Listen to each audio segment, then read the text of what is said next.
आओ बच्चों, आज हम क्लास 10th की वर्कशीट 49 करेंगे और ये आपका चैप्टर 4 है कार्बन एवं उसके यौगिक। कार्बन को पूरा चैप्टर के रूप में क्यों देखा गया? क्योंकि कार्बन की अलग अलग इसकी ऐसी प्रॉपर्टीज़ हैं जो किसी दूसरे एलिमेंट में नहीं है और कार्बन हमारे जीवन में बहुत ही उपयोगी है। ये सर्वतोमुखी तत्व है, जैसे भोजन में, कपड़े, दवाई, पुस्तकों आदि सभी में यौगिकों का मुख्य आधार है।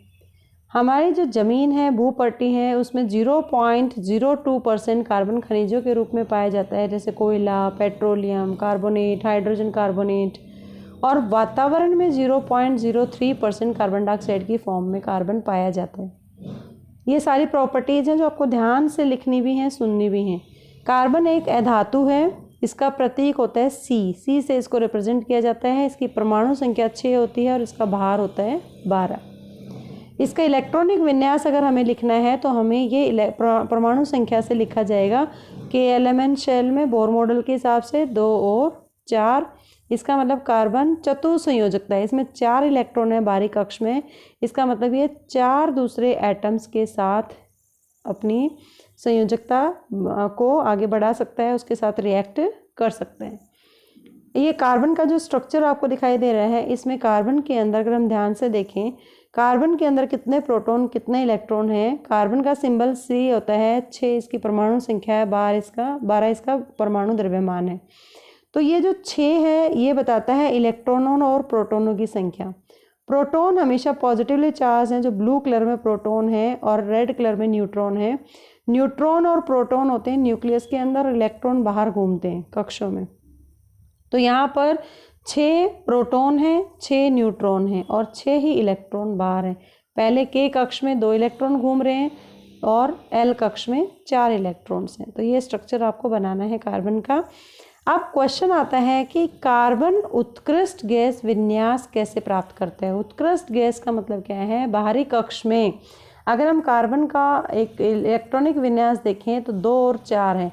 या तो ये 4 इलेक्ट्रॉन दे दे या 4 इलेक्ट्रॉन ले ले, उसके बाद ये उत्कृष्ट विन्यास प्राप्त कर सकता है। लेकिन कार्बन ना तो 4 इलेक्ट्रॉन खोता है और ना ही 4 इलेक्ट्रॉन पाता है, आयनिक आबंध नहीं बनाता। ये कार्बन द्वारा 4 इलेक्ट्रॉन खोने के लिए अधिक ऊर्जा की आवश्यकता होगी और 4 अगर इलेक्ट्रॉन लेने हैं उसे, तो कार्बन के 6 इलेक्ट्रॉन वाले नाभिक के लिए बहुत ही मुश्किल हो जाए, उसको कंट्रोल करना बड़ा मुश्किल होगा। तो इसलिए कार्बन अपने अन्य परमाणुओं और अन्य तत्वों के परमाणुओं के साथ संयोजकता, इलेक्ट्रॉनों की साझेदारी करता है और इस समस्या को सुलझा लेता है। और जैसे अन्य तत्व हैं hydrogen, oxygen, nitrogen, sulphur, chlorine, इन सभी अणुओं के साथ वो अलग से अणुओं का निर्माण करता है साझेदारी के बाद, और उस आबंध को सहसंयोजी आबंध कहते हैं। जब एक ही प्रकार या विभिन्न प्रकार के परमाणुओं के इलेक्ट्रॉनिक की साझेदारी से बने जो आबंध होते हैं उनको सहसंयोजी आबंध कहते हैं। और सहसंयोजी आबंध वाले अणुओं में भीतर तो प्रबल आबंध है, लेकिन उनका अंतरा अणु बहुत कम होता है, इलेक्ट्रोस्टैटिक फोर्स ऑफ अट्रैक्शन कम होते हैं उनमें। उनके गलनांक और क्वथनांक भी कम होते हैं क्योंकि मजबूत नहीं होते ये बॉन्ड, सहसंयोजी कमज़ोर होते हैं। इलेक्ट्रॉनों की साझेदारी होती है और आवेशित कण भी नहीं बनते।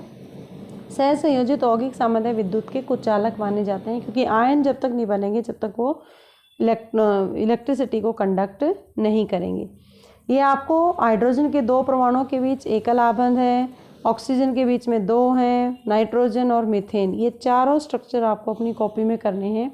जैसे अगर हम बात करें हाइड्रोजन की, हाइड्रोजन के पास जो परमाणु संख्या वो 1 होती है, इसका मतलब 1 इलेक्ट्रॉन है इसके पास। तो ये दूसरे हाइड्रोजन के साथ मिलके H2 बनाता है, 1 इसके पास है। ना तो ये इलेक्ट्रॉन दे सकता ना ले सकता, ये क्या करेंगे आपस में साझेदारी कर लेंगे, शेयर कर लेंगे। ये इसका शेयर कर रहा है, ये इसका शेयर कर रहा है, दोनों के पास 2-2 हो जाते हैं और उनके बीच में जो बॉन्ड बनता है उसको बोलते हैं एकल आबंध, क्योंकि 2 इलेक्ट्रॉन शेयर हुए आपस में और एक बॉन्ड बना जिसका नाम है एकल आबंध। इसी तरह ऑक्सीजन है, ऑक्सीजन के अंदर अगर आप देखेंगे O करके, तो यहाँ पे ऑक्सीजन का 8 होता है परमाणु संख्या, तो इसका मतलब 2 और 6 है इसकी परमाणु संयोजन इलेक्ट्रॉनिक विन्यास। तो इसके पास 6 इलेक्ट्रॉन है बाहरी कक्ष में, तो 2 सामने रख दोगे आप, चारों साइड में आप 2-2 रख सकते हैं। इसी तरह 2 इसके पास, 2, 4, 6, इसके पास भी 6 है, इसके पास भी 6 है, तो 2 ये अगर यहाँ से शेयर कर ले तो 8 हो जाएंगे, ये यहाँ से शेयर कर ले तो इसके 8 हो जाएंगे। जब ये शेयर करते हैं इलेक्ट्रॉन तो दो आबंध बनते हैं जिसको दोहरा आबंध या द्विआबंध कहा जाता है। इसी तरह नाइट्रोजन के अंदर 3 इलेक्ट्रॉन का शेयरिंग होता है, 3 पेयर ऑफ इलेक्ट्रॉन का मतलब 6 इलेक्ट्रॉन आपस में शेयर करते हैं और वो त्रिआबंध बनाते हैं। तो इसके बेस पे आप ये सारे क्वेश्चंस करेंगे, प्रैक्टिस करेंगे तो आपको बहुत अच्छे से क्लियर हो जाएगा। Now the time for the English medium students and today's worksheet is worksheet 49 for the class 10th and we are going to discuss about carbon and its compounds, which is your chapter number 4 in the NCERT book. And this is the structure of carbon. Carbon is a versatile element because it forms the basis of all the living organisms, and many of the things we use such as food, clothes and medicine and the books, everywhere is carbon. Earth crust has only 0.02% carbon in the form of minerals like coal, petroleum carbonate, hydrogen carbonate. And in the atmosphere, only 0.03% of the carbon is present in the form of carbon dioxide.